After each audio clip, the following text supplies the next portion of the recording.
Okay, I want you to close your eyes for a second. We're going to go on a little trip. Just picture the heat. It's oppressive. You can see it shimmering off the ground. And you can hear the cicadas, right? That constant buzzing electric hum of a Mediterranean summer. Exactly. So we are standing in the dry, dusty hills of ancient Greece, and right there, at a literal fork in the road, there's a young man. And we really need to set the stage here. This isn't the Hercules you see on a lunchbox. No. It's not the Disney version with the perfect jawline and the celebrity status. He hasn't done the 12 labors. He's not a legend yet. He's just a kid. He's a kid, and he's anxious. He's totally unknown. And, I mean, frankly, he's having what we now call a quarter-life crisis. Yeah. He has no idea who he is, no clue where he's going, and he is just terrified. Which is a feeling I think, most of us can relate to. It doesn't matter if you're 25 or 45. You get to that point where you're just standing there thinking, what is this all for? Where am I even going? It's the universal human moment, isn't it? And as he's standing there, just paralyzed by this indecision, the myth says two figures appear. Two women walking down these two different paths coming right toward him. And they're not just random travelers. No. They represent the two fundamental directions our life can take. Yeah. They're like the physical embodiment of the choice we all face every single day. Okay, so let's talk about the first one, because her pitch, let's be honest, it sounds pretty amazing. It's the best sales pitch in history. This is the goddess of vice. Of course, she doesn't call herself that. Branding is everything. Right. She calls herself happiness. And she is stunning. She's dressed in these expensive, colorful silk that, barely cover her. She's seductive. She's smiling. And she has this look that just says, I can solve all your problems. And she looks at this tired, confused kid and says, what? She basically says, Hercules, why are you making this so hard? Why struggle? Just come with me. And the offer is essentially what? A life of ease, chilling forever. It's the path of least resistance, 100%. She promises a life with no want, no fear, no pain, every single desire you have. Food, drink, sex, sleep. It's fulfilled the second you think of it. You want to sleep till noon? Done. You want to feast all night? Done. Want to avoid conflict your whole life? Fantastic. Done.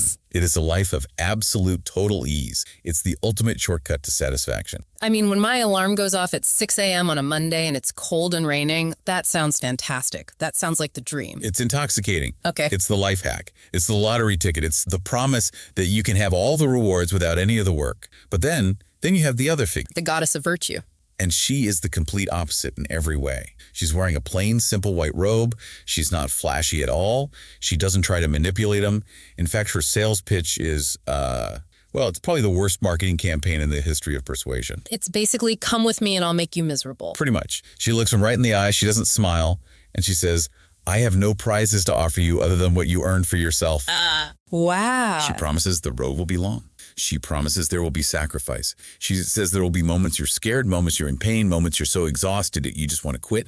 I mean, she is basically guaranteeing suffering. That is an incredibly hard sell. Why on earth would anyone choose it? If I'm standing there, I'm going with the silk and the wine, no question. You would think so. Yeah. But then she adds this one final detail that just changes everything. She says, if you follow this path, if you endure this struggle, you will become the person your ancestors meant you. You will become a god.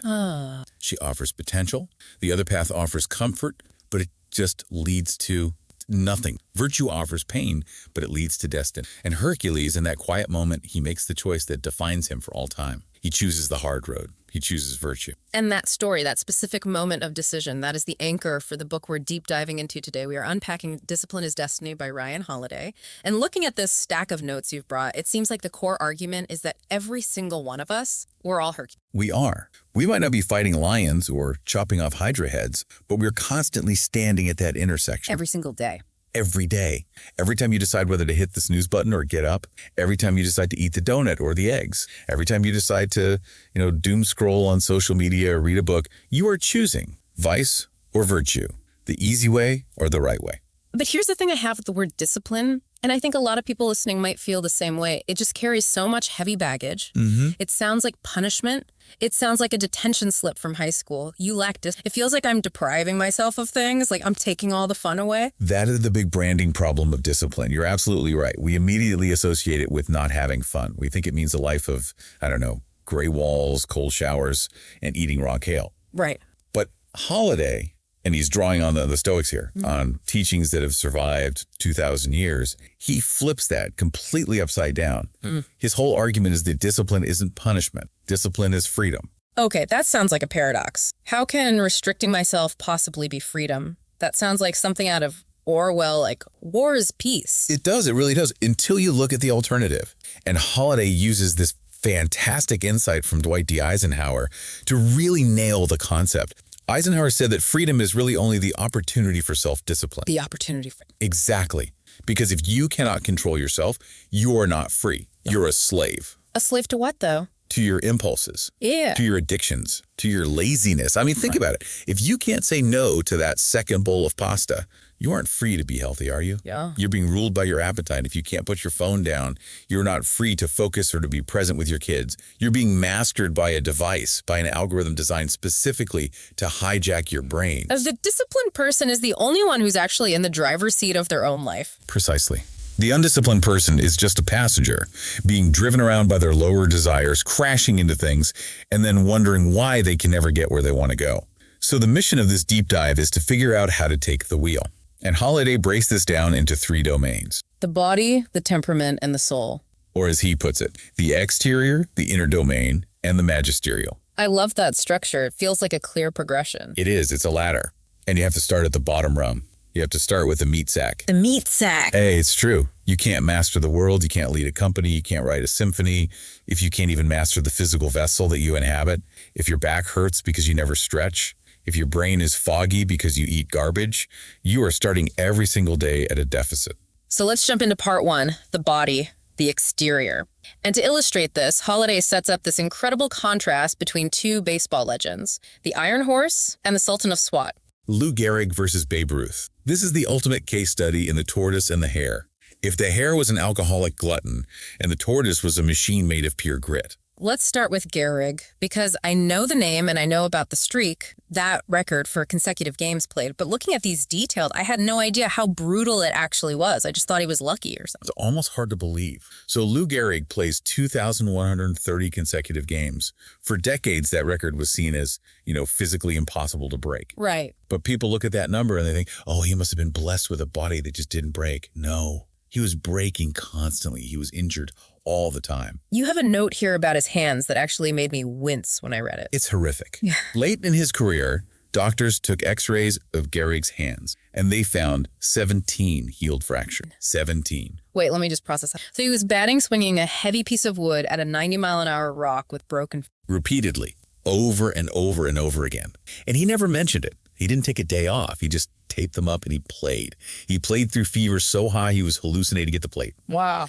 He played through back spasms so bad that his wife had to physically help him out of bed in the morning, but once he got to the field, he performed. Okay, let me play devil's advocate here for a minute. Isn't that just stupid? Isn't that just masochism? Why destroy your body like that? Is that really discipline, or is it just being stubborn to a fault? It's a fair question, but Gehrig didn't see it as destroying his body. He saw it as mastering it. His whole ethos was, I have the will to play. Yeah. He viewed the body as this vehicle that had to be dominated by the mind. Right. If he listened to every little ache and pain, he wouldn't be Lou Gehrig. He wouldn't be the Iron Horse. He just refused to let that voice of weakness dictate his actions. Yeah. He knew the difference between a real injury that stops you and just pain that you can manage. But he did stop eventually, and I think that's a really important part of the story. It is the most important part. That's the ultimate proof of his discipline. When he developed ALS, the disease we now call Lou Gehrig's disease, he started stumbling. He wasn't hitting like he used to. He was tripping over his own feet. And he realized he was actually hurting the team. So what did he do? He benched himself. He walked into the manager's office and he said, I'm scratching myself from the lineup. That's harder than playing hurt. So much harder. It takes zero discipline to keep doing something you love when your ego is wrapped up in it. It takes immense discipline to say, I am no longer effective. For the good of the team, I must stop. That's total control. He put the team above his personal streak. Okay, so now let's pivot to the other side of the dugout. Babe Ruth, the great Bambino. The legend. The anti-model. The cautionary tale. Ruth was, you could argue, way more talented than Gehrig. A natural genius. He could hit home runs in his sleep.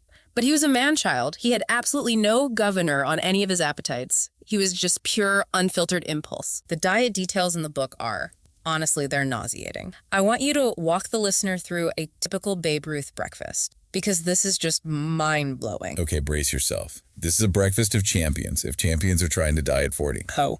A typical morning for the Babes started with a pint of bourbon, a pint, mixed with ginger ale. For breakfast, just a casual pint of whiskey to start the day. The vitamin C.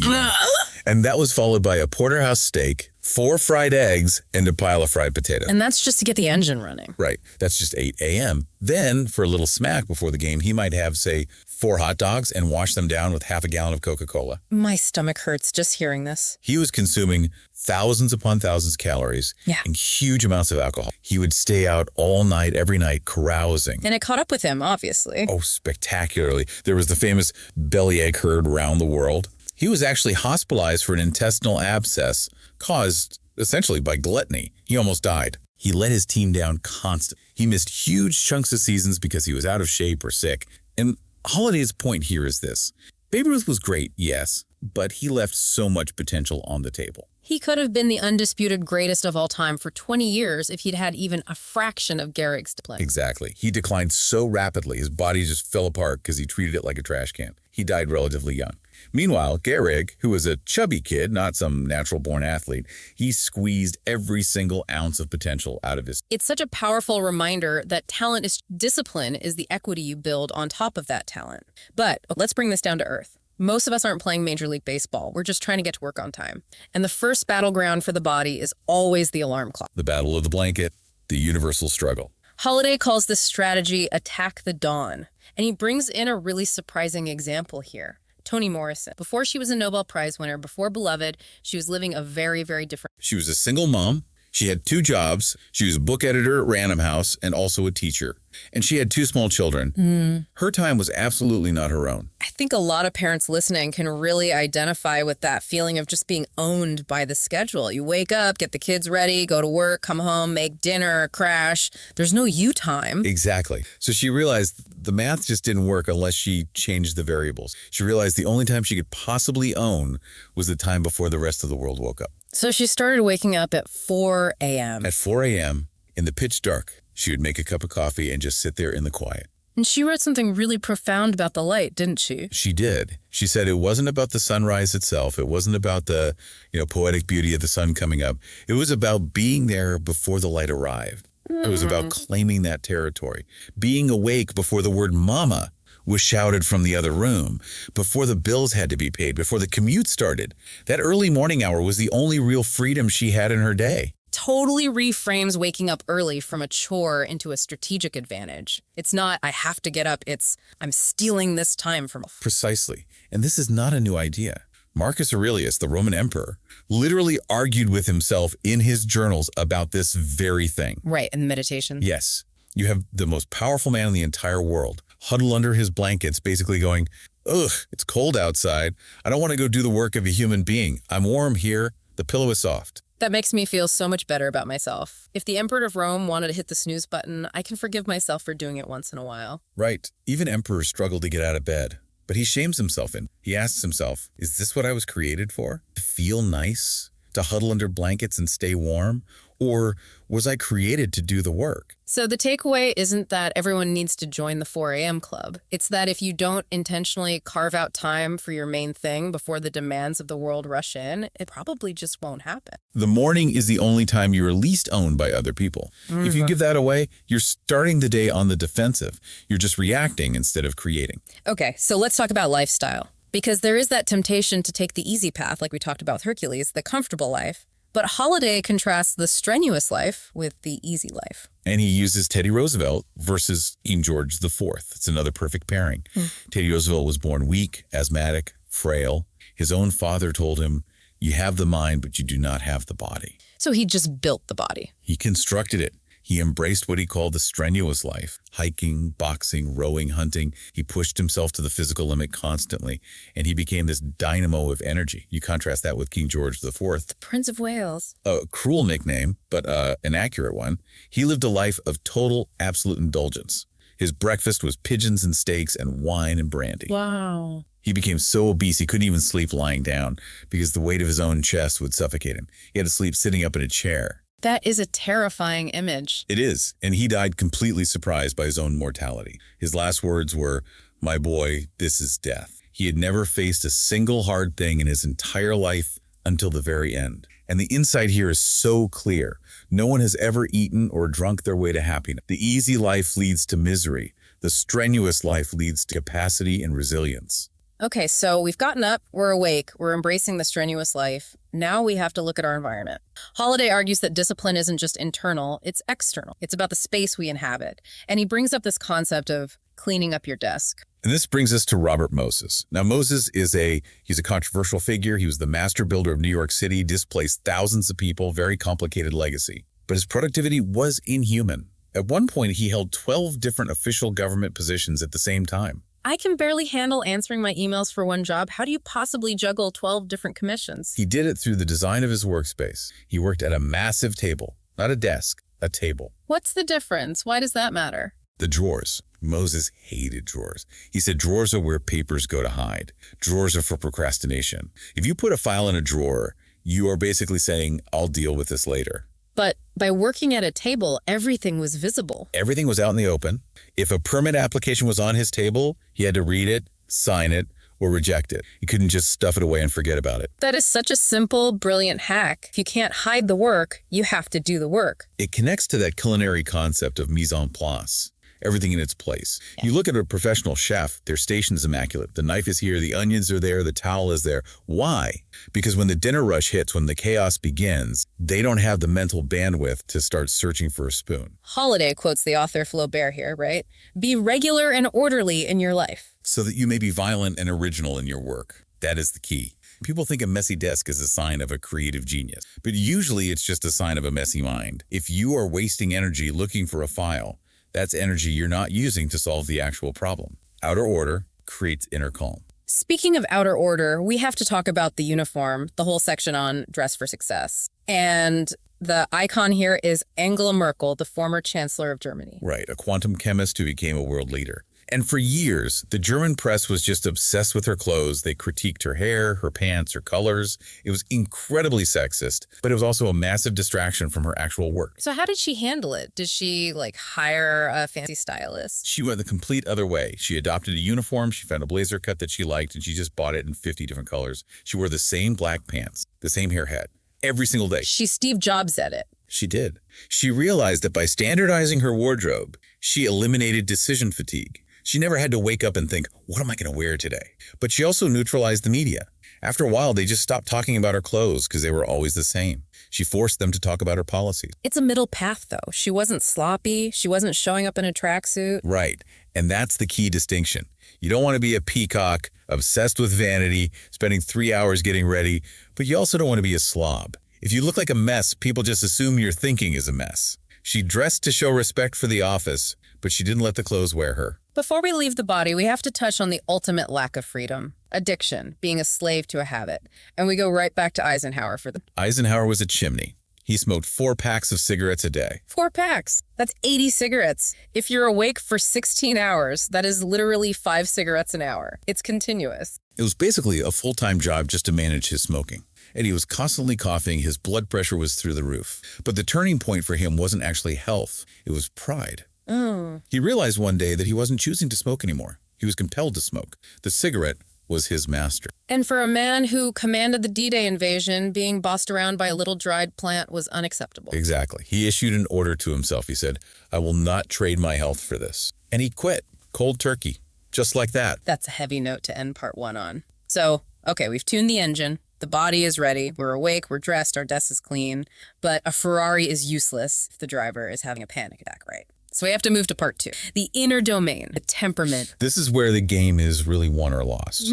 Because physical discipline is visible, but mental discipline, that's what allows you to endure. You can be ripped, you can be rich, but if your mind is a mess of anxiety and anger and distraction, you're going to crash. Holiday quotes Franklin Delano Roosevelt here, who is described by someone as having a second-class intellect but a first-class tact. Which sounds like an insult, doesn't it? Yeah. But Oliver Wendell Holmes meant it as the absolute highest compliment for a leader. It means you don't panic. You don't let your emotions hijack your decision-making process. And the gold standard for this, and I know we're going back to royalty here, has to be Queen Elizabeth II. The ultimate Stoic queen. I mean, just think about her reign. 70 years. She saw the end of the British Empire, the Cold War, economic crashes, countless family scandals, Diana, Brexit, and yet, did you ever once see her snap? Did you ever see her cry in public? Did you ever see her roll her eyes at a prime minister she didn't like? Never. She was a statue of composure. And that isn't because she didn't have feelings, she wasn't a robot.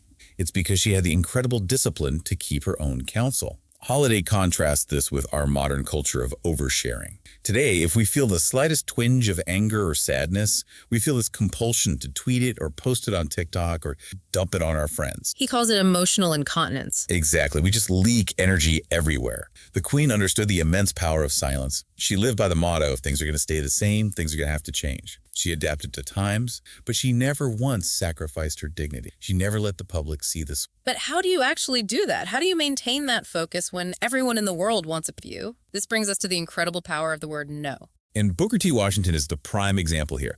He was running the Tuskegee Institute. He was fundraising constantly. He was writing books.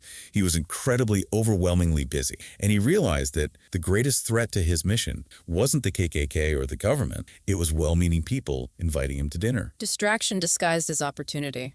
That's the most dangerous kind, isn't it? It is. He had to learn that to keep the main thing, he was going to have to disappoint some people. He realized that every single time he said yes to a trivial request, a coffee meeting he didn't need to take, a social event, he was actually saying no to his life's work. That is such a critical reframe. Every yes is a no to something else. Steve Jobs was exactly the same way. He said, focus isn't about saying yes to the one thing you're doing. It's about saying no to the 100 other good ideas that are trying to distract you from the great one. You have to protect the asset. And the primary asset is your attention. If you let people steal it, that's on you. But what about anger? Because saying no is one thing, but what about when someone attacks you? Or when someone on your team really screws up? That's when my discipline crumbles. I want to fight back. I want to set the records immediately. Holiday calls this section, Hold Your Fire. And he surprises us with George Washington. We think of Washington as this, marble statue, always calm and composed. But apparently the man had a volcanic temper. He was a rager. Oh, he was terrifying. He was a big guy, he was strong, and he had a very short fuse, but he worked his entire life to clamp it down. He knew that if he lost his cool, the revolution could lose its leader. And Abraham Lincoln had this very specific tool for this that I think every single person listening should use today, the hot letter. Walk us through this, because this could be a lifesaver in the corporate world. So during the Civil War, Lincoln is just surrounded by incompetence. His generals are failing him left and right. General Meade refuses to pursue Robert E. Lee after Gettysburg, basically extending the war by years. And Lincoln is furious. He's heartbroken. He wants to just scream at them. So he would sit down and he would write a letter. And he didn't hold back. Oh no. He would write, "You are incompetent. You have cost us the war. You are a traitor to the cause." He would pour all of that venom, all of that poison right onto the paper. And then what? He would fold it up. He'd write the general's name on the envelope, and he would put it in his desk drawer, and he would never, ever send it. He vented the emotion, but he didn't act on it. Beware the fury of the patient man. Lincoln knew that a delayed reaction is always smarter than an immediate reaction. By the time he looked at that letter the next morning, the anger had cooled. He could think strategically. If he had sent those letters, he might have lost his generals, lost the war. He prioritized the outcome over his own need to vent. Compare that to Harry Truman. Oh, poor Truman. A music critic wrote a bad review of his daughter's singing performance. And Truman, the sitting president of the United States, fired off a letter to the critic, threatening to kick him in the groin and punch him in the nose. Yikes, that does not look very presidential. It looked petty, it looked small, with a huge lapse in discipline that diminished the office. And today, Twitter and email and Slack, it is so easy to pull a Truman. We need to learn to pull a Lincoln, write the draft, but then delete the draft. Now, we have to talk about resilience. Because even if you are disciplined, even if you control your temper, you are going to fail. You're going to get knocked flat on your back. And for this, we go to the boxing ring, to Floyd Patterson. I did not know this story before reading the notes, but it is wild. Patterson was the heavyweight champion of the world. He fought a guy named Ingemar Johansson. And in the first round, just the first 3-minute round, Patterson was knocked down 7 times. 7 times? In 3 minutes? It was a complete massacre. He was humiliated on a global stage. He lost the title. Most fighters would never recover from that kind of psychological trauma. But Patterson didn't quit. There's that Japanese proverb, right? Fall down 7 times, get up 8. That was Patterson. He got up the 8th time. He spent a year in almost total isolation. He completely reconstructed his fighting style. He didn't wallow in the shame of it. He analyzed the failure. And he came back to knock Johansson out and become the first heavyweight in history to regain the title. The lesson here seems to be about the recovery time, how fast you get back up. Yes. Perfectionism is a trap. If you think discipline means never messing up, you're going to quit the first time you skip a workout or eat a cookie. Discipline is the mechanics of the recovery. How fast can you get back on the path? A pro gets back on track in 5 minutes. An amateur takes 5 weeks to get over it. And speaking of perfectionism, Holiday talks about Martha Graham, the dancer, and this idea that what you don't ship is a failure by default. Graham was tortured by her art. She never, ever thought it was good enough. But she had a collaborator, a musical director, who would tell her, transitions are as important as achievements. You have to finish, you have to let it go into the world. That's a form of discipline, too. The discipline to say it's done. Exactly. The discipline to stop polishing and start shipping. If you never release it, you haven't really done it, have you? Okay, we've mastered the body, we've tempered the mind. Now we ascend to the highest level. Part 3, the magisterial, the soul. This is where discipline elevates beyond just, self-help. It's not just about getting six-pack abs or making more money. This is about how you treat other people. This is about service. This is about becoming a true leader. And the gold standard here is the relationship between the Roman Emperor Antoninus Pius and his successor, Marcus Aurelius. Antoninus is the emperor nobody ever talks about. There are no movies about him. And that is exactly why he's the example. He didn't even want the job, but he stayed in power for 23 years. He never left Italy. He ran a budget surplus. He lived with what was described as clemency, tranquility, and piety. No drama. Zero drama. He was boringly good. And Marcus Aurelius was his student. Marcus watched this man who had absolute power over the known world, but didn't let it corrupt him in any way. And Marcus learned the core practice of the soul from him. Be strict with yourself, but tolerant with others. It's Cato's rule, right? The Stoic Cato said, I am prepared to forgive everybody's mistakes except my own. I feel like we often get that completely backward in modern life. Totally backward. We judge others by their actions. He was late because he's a lazy person, but we judge ourselves by our intentions. I was late because traffic was bad and I had a good reason. We make excuses for ourselves and we prosecute others. So the magisterial level is flipping that entirely. You hold yourself to an almost impossible standard, but you extend grace and understanding to everyone else. Because you understand that not everyone has your training. Not everyone has your drive. You don't use your discipline as a weapon to shame other people. You use it as a shield to protect them. You take on the burden so maybe they don't have to. Let's talk about leadership and sacrifice. Because true discipline in a leader isn't about barking orders. No. Holiday tells the story of Xenophon, the Greek general. He's leading his troops, the 10,000, on this desperate retreat through enemy territory. They are starving, freezing, totally exhausted. And a soldier sees Xenophon up on his horse and yells, "It's easy for you. You're riding." So what does Xenophon do? He doesn't execute the guy for insubordination. He jumps off the horse. He pushes the soldier aside and starts marching in the heavy armor right alongside the men. He basically says, fine, I'll walk. Leaders eat less. General Mattis, Mad Dog Mattis, is the modern example. He said, the privilege of command is command. You don't get a bigger tent. In fact, when he was a general, he would often take the smallest tent for himself or just sleep in a foxhole with his Marines. That buys you a lot of loyalty. It buys you moral authority. You enforce discipline on yourself first. If the team is working late, you're working later. If the budget gets cut, you cut your salary first. If you want your kids to read, you better be reading books, not scrolling TikTok. You cannot demand what you do not first demonstrate. There's a segment here on flexibility that I think is really important because discipline can so easily become rigidity, and rigidity, well, it breaks. Enter Miyamoto Musashi, the greatest samurai who ever lived. He fought 60 duels and never lost once. He was an absolute master swordsman. But he realized that if he relied only on his sword technique, he was vulnerable. When all you have is a hammer, everything looks like a nail. So he embraced formlessness. Right. In his most famous duel against a rival named Kojiro, Musashi didn't even use a real sword. He showed up late, which is psychological warfare. And he'd carved a weapon out of a wooden oar from the boat he arrived in. He beat a master swordsman with a stick. Because the stick was longer than the sword. He adapted to the specific enemy. He wasn't rigid about, this is how a samurai fights. He was fluid. He just did what was necessary to win. Holiday compares this to Tom Brady, of all people. Brady's longevity wasn't just about his weird diet. It was his ability to adapt his game, to let go of the ball quickly, to not take the big hit. If you are rigid, I must do it this way, you will eventually encounter a situation that breaks you. True discipline is like water, not stone. It flows around the obstacle. Now, we have to touch on kindness to self, because we've been talking about being strict, about being hard on yourself, but there's a real danger there too. This is so crucial. If you become a tyrant to yourself, you will eventually rebel. The Stoic philosopher Cleanthes once saw a man walking down the street just parading himself, talking trash to himself out loud. And Cleanthes stopped him and said, "Remember, you are not talking to a bad man." That's surprisingly gentle for a Stoic. And Seneca said, "I have begun to be a friend to myself."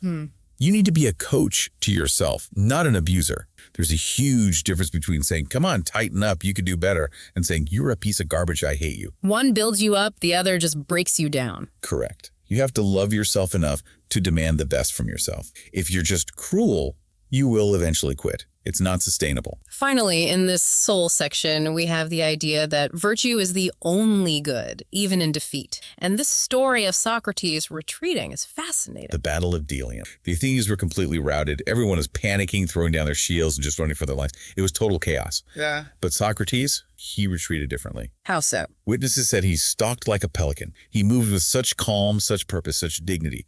He was scanning the field, clearly ready to defend himself, but he wasn't running in fear. And the result, the enemy cavalry left him alone. They went after the guys who were running scared. So his discipline literally saved his life. It protected his life, yes.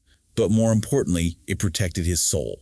And that's the ultimate lesson. You can lose the battle, you can lose your job, you can lose your money, but you never have to lose your character. That is the one thing that is always up to you. Even in the worst defeat, you can choose how you behave. And that connects to John Steinbeck's East of Eden, the concept of Timshel. Timshel. It's a Hebrew word that appears in the story of Cain and Abel. And the whole debate over the translation is whether it means thou shalt or thou mayest. And Steinbeck argues it means thou mayest. What's the distinction there? Well, thou shalt implies we are ordered to be good. It's a command. But thou mayest implies we have a choice. We are not robots. We are not animals driven only by instinct. We may conquer sin. We may choose discipline. We have the agency. It's on us. And that choice, that is our destiny. So let's bring this all together. We've covered a lot of ground. Hercules, Gehrig, the queen, a samurai. If you want to synthesize all this, think of your life like a vehicle. The body is the engine and the fuel. You need it tuned. You need it ready to go. The temperament is the steering wheel. It keeps you on the road, avoids the road rage, helps you navigate the obstacles. And the soul. The soul is the GPS. It's the destination. It's why you are driving in the first place. I love that. And Holiday ends the book with a bit of a personal confession, doesn't he? He does. It's very meta. He talks about hitting a wall while he was writing. Discipline is destiny. He was exhausted. He had written millions of words in just a few years. He wanted to quit. He felt totally burnt out. So what did he do? Did he take a long vacation? He leaned into the very discipline he was writing about. He trusted the process. He just showed up. He moved the note cards. He did the small things. But he also maintained his boundaries. He didn't let the stress of the book bleed out onto his family. And there was a moment with his son that really drove it home. Yeah. He was working so calmly, keeping such good boundaries, unlike his younger self, who might have been a stressed-out maniac, that his 5-year-old son asked him one day, "I'm sorry you lost your job writing books, Dad." Because he was actually present at home. He was so present. He wasn't bringing that tortured artist energy to the dinner table. He was disciplined enough to leave the work at the office. And that is the ultimate payoff. Discipline doesn't just make you more productive. It makes you present. It gives you your life back. So listener, here's the final thought for you to chew on.